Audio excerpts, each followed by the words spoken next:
Hello, welcome to another ramble. Today I'm going to talk about relationships. Maybe even a little bit about the door slam. I might have made a video on this. Honestly, I rarely revisit my videos. I just kind of randomly decide to record. I can't figure it out. I just feel like some days I just want to record and I just make a video. We're going to talk about relationships. We're going to talk about healthy relationships, unhealthy relationships, and why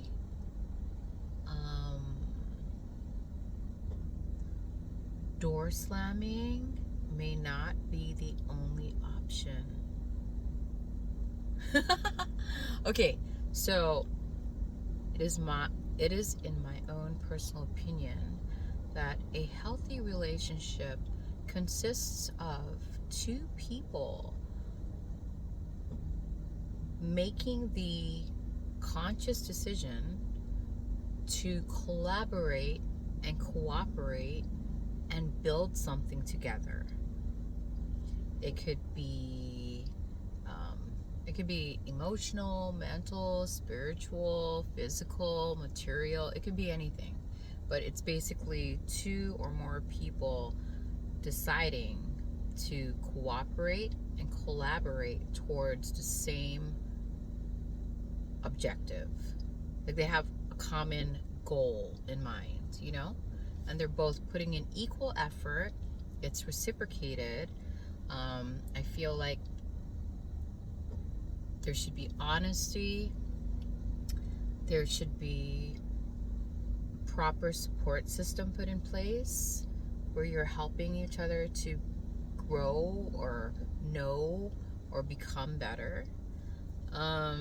It also should feel light. I mean, obviously you get into arguments sometimes, and that feels heavy. But, at the end of the day, you guys still choose each other. You choose to, compromise and try to understand one another. And you try to find a place of equilibrium and harmony. I feel like that's a healthy relationship. Correct me if I'm wrong. Unhealthy relationship is the exact opposite of that. People just constantly fighting or making you feel heavy or making you question your worth or your value, and just chaos, confusion, uncertainty. I feel like a healthy relationship, you should be sure of the person, and they should be sure of you, and that's what I'm talking about. Like a proper support system is in place. But yeah, unhealthy relationships, I think we have to go through our fair share of them in order to understand what we want, what we don't want, what we will allow, what we won't allow. And both are necessary, I feel, because you need the contrast. I mean, how would you know happy if you didn't know sad, So yeah, I feel like that's why we have our fair share of failed relationships, but they're absolutely necessary for your evolution and for expanding your awareness, you know what I mean? As far as door slamming, I know before, when I was younger, I didn't really know how to deal with unhealthy relationships except to silently hope that the people would get better. And when they didn't, after an extended period of time, I would just slam the door on them. Just completely sever the connection and walk away. The problem with that is our inability to express ourselves and communicate to the opposing person, what's bothering us. There's things that they do that may make us feel disrespected or devalued, or whatever it may be. They're just constantly doing something that is riding on our nerves, and we haven't properly expressed that.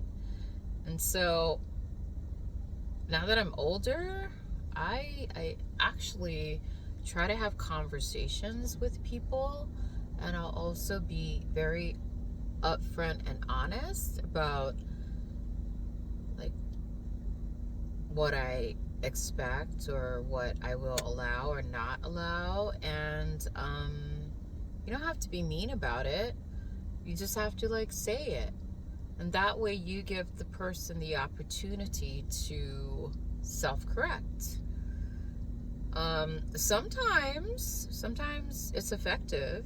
And for instance, I had a friend, he would always flake on me. And I understand that life happens, and sometimes things come up, or sometimes the day of the meet, maybe they're not feeling up to it, and I get it.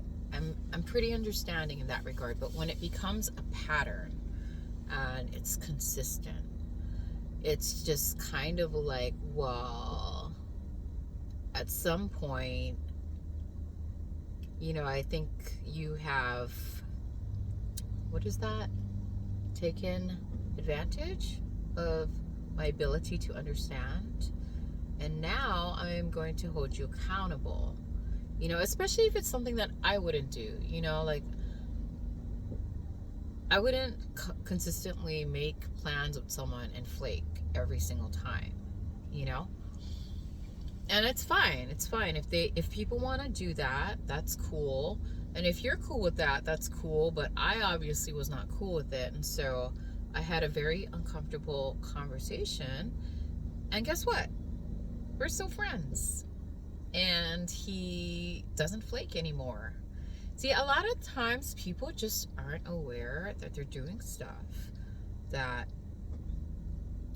I don't know, some people may think it's okay, but if it's not okay with you, and if they value you as a friend, then they would listen, and they would understand, and they would apologize and self-correct. But you have to give them the opportunity to do that.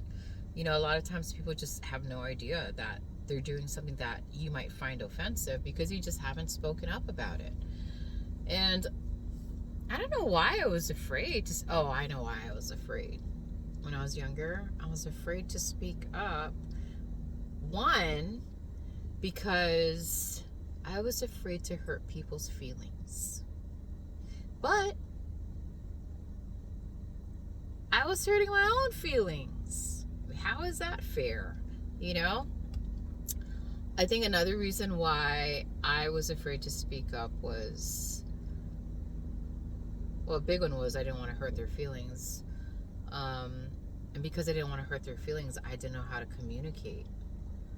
So I just kind of held it inside, and the energy built up. The emotional energy built up into this huge blockage and became anger and disappointment and depression, instead of just being hey, can we talk about this? I've noticed and I'm just using the example just so you can kind of get the gist of it. Yeah, just hey, can we talk about this? And they're probably gonna be yeah, sure, what's up? And then you're gonna be I've noticed that we've made plans, and every time we make plans, you just don't show up. And to be honest, this is the actual conversation I had. To be honest, I wasn't even sure you're gonna show up today, and it kind of hurts my feelings. It's kind of disrespectful because I feel like you're wasting my time, and I think my time, my presence is valuable, and I just wanted you to know about it. Simple. But it's simple if you practice. It may not be simple the first, second, third, fourth time, but the more you do it, I feel like the more you get, your delivery has more grace when presented. Does that make sense? I don't know. But yeah, so hey man, if these people care about you, they'll probably, like I said, be like very apologetic, like, oh my goodness, I didn't realize that I was doing that. And then, you know, they take accountability and responsibility for their actions, and then they self-correct. That's how you know, like, this person is worth having in your life, honestly. You know, now if they don't take responsibility or accountability, then that's when you need to kind of be like, okay, I don't even know if this is a worthwhile connection. Like, there's a lot of people that I literally still love, and I still hope the best. I wish them the best in life, but I unfortunately had to remove them. The door is still open though. Like, I've learned not to slam doors anymore. The door is still open, but at some point I just stopped putting in effort, and I stopped investing in things. But the door is still open. So if they decide to come around and self-correct, could be days, months, weeks, years, lifetimes later, I'm still open. You know, especially if they're willing to, you know, knock on the door and open it and go, hey, like, I know it's been some time, but I've grown and now I know how to treat you better. Are you open to reconnecting? Of course I am. You know, welcome back. But before, I think there was a lot of resentment because I would hold a lot of stuff inside because I didn't know how to express myself, which is very unhealthy, by the way. And so I would just slam the door. I mean, I know we're all learning, so, you know, everything is essential, and we shouldn't be too hard on ourselves for doing what we've done in the past, because it's part of the learning process. But as I move forward, I would like to deal with things in a more healthy way, you know? And so that's it. That's my tip. Anyways, if you learned something, cool. If you didn't, cool. Yeah, so there's other alternatives other than the door slam. And, you know, not another perk to not slamming the door is by speaking up and holding people accountable for their actions, you're actually helping them to evolve too. You know? Because a lot of times nobody a lot of times we're not aware of habits, behaviors, and things that we do that are problematic until somebody tells us. You know, I know for me, like, there's some things that go off the top of my head, and then if somebody brings it to my attention, I'm like, oh, I do that? Like, for instance, I don't know, I guess I have these very quirky, like, expressions and, like, body movements. I have no idea I'm doing that until somebody mirrors it back to me, and I'm like, oh, I do that? And they're like, yeah, you do that. I'm like, oh, that looks pretty silly, but okay, you know? But yeah, I feel like 80 to 90% of the time people just aren't aware. And, you know, I think it's beneficial for both parties. One, we get to maybe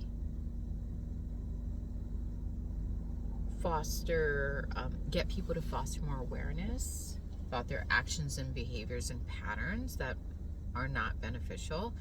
And on our end, we can feel good about, you know, saying that we tried, we expressed what we needed to express, the door is still open, and then, you know, go from there instead of just slamming all the doors everywhere.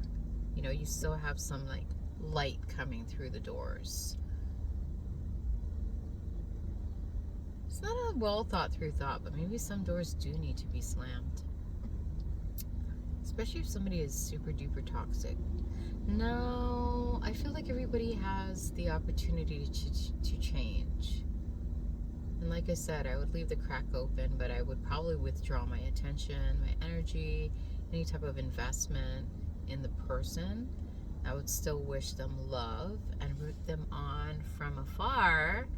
But yeah, they would have to like make the first move for me to even reconsider repairing the connection, but it would still be there.